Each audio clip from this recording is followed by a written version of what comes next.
Spring Chapter 6. Mandy hid her purchases in the orchard. The staff and children at the orphanage were at lunch, so she was unobserved. She took one look at the wall and her heart sank at the thought of getting the plants over to the other side. How was she going to manage it? She was too late to eat in the dining room, so she went to the kitchen and ate a sandwich and watched Alice go through the pile of dishes. She noticed that Alice got a new package of soap flakes from the store cupboard. She wondered if she could persuade her to give her a package for the cottage. But one thing at a time. Alice, I need a broom. Oh, you do you? Since when did you decide to be such a housewife? Yesterday it was dusters, today it's a broom. I'd like some more dusters, too. Alice laughed. Now what are you up to, Mandy? Oh, just a game. Ellie might have a broom. I can give you some more muslin. Super, Mandy smiled. Tomorrow she would talk to Ellie. Meanwhile, Alice seemed in a good mood. She decided to see just how far she could go. Do you have an old saucepan or jug you won't be using? Alice stopped her washing up. She gave Mandy a long, hard look. I might have. I'm busy right now. Ask me later. And could I take a box of soap flakes, please? Alice shook her head. No, Mandy. I'm sorry, but these things cost money, and Matron wouldn't want me to giving things like that away. Now, I've already said I'll see if I can find a pan or something, and you'll get your dusters, but that's enough. All right. Mandy decided to change the subject. I'd like to take some bread and butter again today. I'm going to be out most of the afternoon. Alice laughed. You're a fine one. All this talk about cleaning up, and the next thing you're going out. I don't know what you're up to, Mandy. You take care and be sure to be in by dinner time. Mandy promised that she would. She fetched her tea and ran into the garden looking for Jake.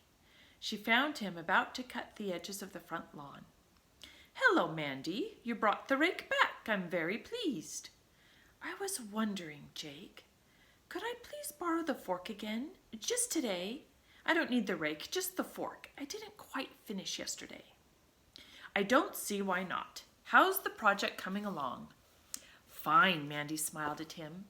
But Jake, I need a few extra things. Oh, like what? Well, I need twine. And I really need some gloves so that the stinging nettles don't get my hands. Jake stood up and looked at her thoughtfully.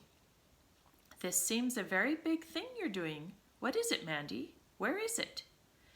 Mandy felt a rush of impatience. It was so maddening to have everybody asking her questions.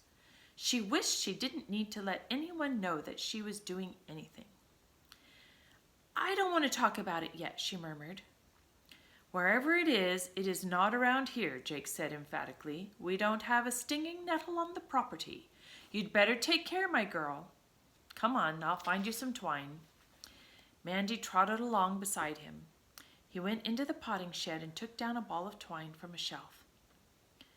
About this much? He held out a long piece. Mandy nodded. I'll cut it up into different lengths for you. And gloves. Let me see now. Jake scratched his head and looked around.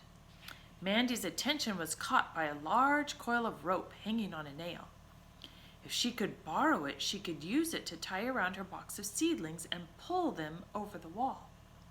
Try these on, Jake was saying. They'll be big, but I think they'll do. Mandy held out her hand, and Jake slipped on a glove which was at least 2 sizes too large. For what you need them for, they'll do just fine. Here's your fork and the twine. Now off you go, and be sure to bring it back by tonight. Mandy dared not ask for another thing. She ran to the orchard and hid her things along with the seedlings and the watering can she had placed there earlier. But, making sure that she was unobserved, she made her way back to the potting shed in time to see Jake going toward the front lawn. He did not see her. She slipped into the shed and took down the rope. After making sure the coast was still clear, she raced as quickly as she could back to the orchard. She would have to be quick. Jake could return at any moment, and some of the orphanage children might come along. She could hear their voices as they played by the kitchen garden.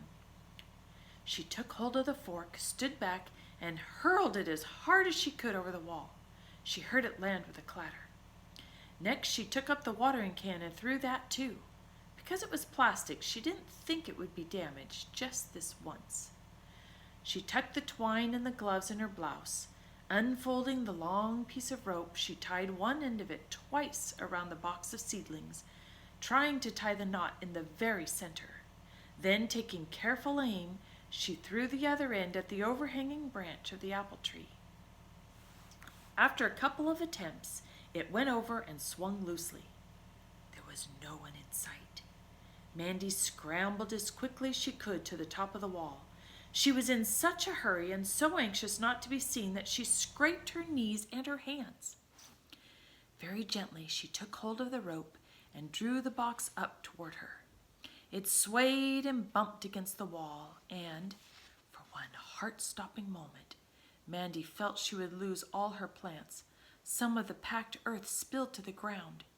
She held the rope steady, and gradually the swaying stopped. Beads of perspiration stood out on her forehead. She hoped no one would see her. There was nowhere she could hide herself, and she was absolutely committed now to getting the box over the wall. It was within reach. Holding the apple tree branch with one hand, Mandy reached down and grabbed the rope firmly where it knotted at the center. She pulled it to the top of the wall and slowly let it down the other side, playing out the rope inch by inch. She felt the box touch the ground gently, and she heaved a sigh of relief. She was down the apple tree and untying the knots in a second. Her precious plants were safe. Now all she had to do was return the rope and gather up her food which she had left in the orchard. She found the fork and the watering can and put them beside the seedlings. She coiled the rope and slung it over her shoulder and climbed the apple tree once more. She was just about to put her leg over the top of the wall when she heard someone calling her name. "Mandy!" She hunched down and prayed that she hadn't been seen. "Mandy!" The voice was nearer. Lifting her head carefully, she looked over the wall. It was Sue, wandering disconsolately through the orchard. Mandy bit her lip in annoyance. Why did Sue have to come along right now? Why did she have to call at the very moment when time was so precious and she had so much to get done? She huddled into the tree and kept very quiet. Sue came to a stop almost underneath the overhanging branch, and Mandy held her breath, feeling her head would burst. It would be so easy to respond to Sue's call, so simple to tell her about everything. But the cottage was her secret. She had found it. It belonged to her. She didn't want to share, not just yet. Sue gave a big sigh. Then she wandered off, disappearing through the orchard trees. Mandy was over the wall in a second. Her legs were aching from crouching. She raced to the potting shed and hung the coil of rope back on the nail. Then, sprinting back into the orchard, she took the little package containing her tea from its hiding place under a bush. She tucked it inside her blouse and climbed the big wall for the third time that day. She was absolutely exhausted by the time she reached the cottage, but she still had a full afternoon's work to do.